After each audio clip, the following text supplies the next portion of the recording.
Sabe aquela frase, amanhã há de ser outro dia? Pois é, ela vem de Apesar de Você, do Chico Buarque, e virou um verdadeiro hino de esperança contra a opressão. A questão é, décadas depois, será que essa mensagem ainda ressoa? Bora mergulhar na letra, na história por trás dela e até em algumas manchetes de hoje pra gente tentar entender. Tá aí. Essa é a frase que de fato pulsa no coração da música. Uma promessa de esperança que virou hino. Mas esperança contra o quê, exatamente? De onde vinha essa necessidade de acreditar que o amanhã seria diferente? Então, vamos lá. Para entender essa música, a gente precisa voltar um pouco no tempo. Porque, olha, não se trata só de uma canção. Ela nasceu com um propósito muito claro, muito bem definido, só que ele estava escondido, sabe? Debaixo de uma camada de pura genialidade poética. E aqui tá a sacada genial do Chico. Para conseguir passar pela censura da ditadura, a música foi disfarçada, como se fosse uma briguinha de casal, sabe? Uma DR. Só que, lendo nas entrelinhas, todo mundo entendia que o você da canção não era uma pessoa, era o próprio poder autoritário da época.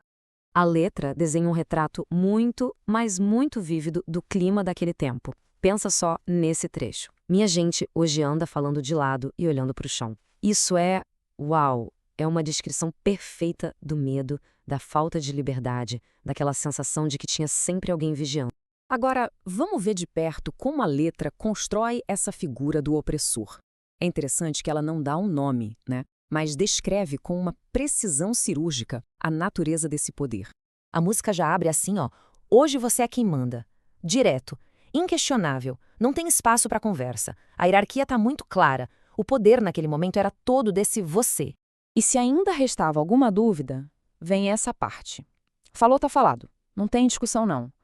Isso aqui é a anulação completa de qualquer tipo de debate. É a essência do autoritarismo, né? A imposição de uma única vontade. É isso e ponto final. Certo. A canção, então, descreve esse poder autoritário, centralizador. Mas e hoje? Será que a gente ainda encontra ecos desse tipo de poder? Talvez de um jeito diferente? Para pensar sobre isso, vamos dar um salto no tempo e olhar algumas manchetes bem recentes. Bom, uma das grandes notícias dos últimos tempos foi essa aí: o rombo recorde nas contas das empresas estatais. A justificativa oficial fala em investimentos, mas, claro, uma notícia dessas sempre levanta um monte de perguntas sobre gestão, sobre transparência com o dinheiro público e acaba nos fazendo pensar sobre quem, afinal, manda nas contas do país. E o número não é pequeno, não. Estamos falando de um déficit de 6,3 bilhões de reais só no acumulado do ano.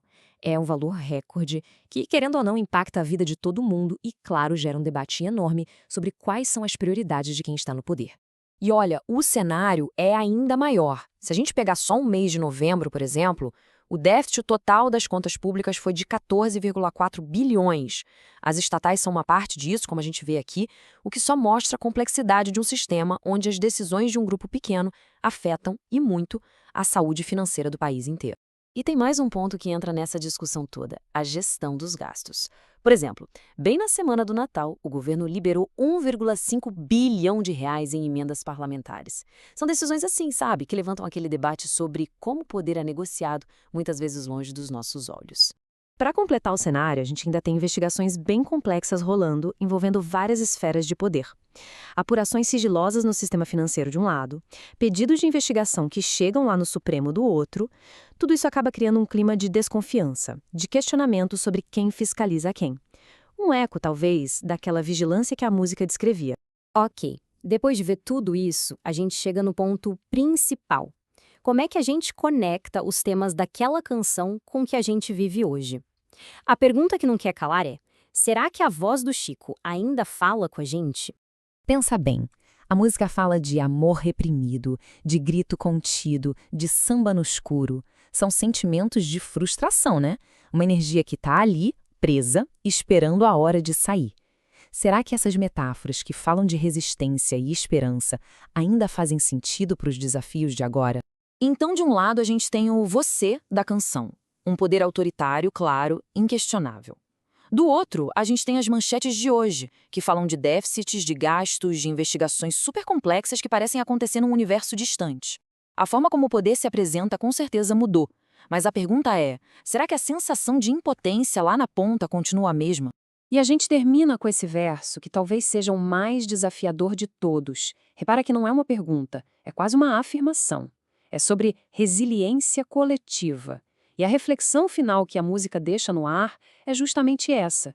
Não importa o cenário, não importa as circunstâncias.